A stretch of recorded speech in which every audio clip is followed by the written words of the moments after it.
देखंतु यशस्वी प्रधानमंत्री नेतृत्व में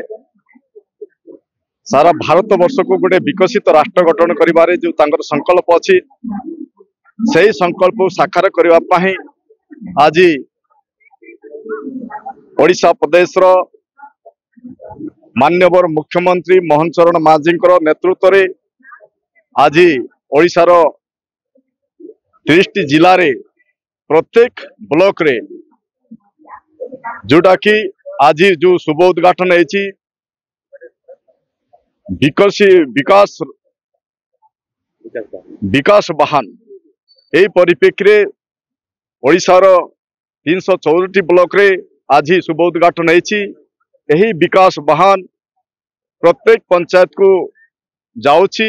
जीव एवं मु मध्य आज यही कोटपाड़ ब्लॉक कार्यालय रे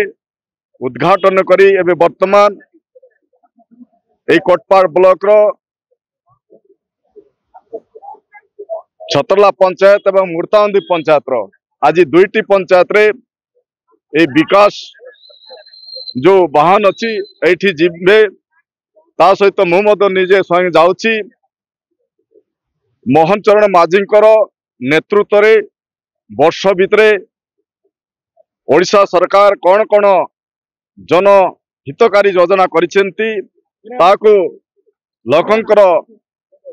पाखरे प्रचार प्रसार करिबा एवं जो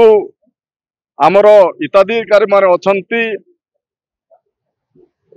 तांकर मध्य गोटे प्रतिश्रुति नेबार मध्य अछि तांग मध्य आमे बाइट नेबु सेठी मोदींकर योजना हो एवं राज्यर योजना हो जो लाभार्थी मन अछंती तांको मध्य आमे सेठी आमे मिसवा पाही आग्रह अछि सेठी मध्य मिसिबा।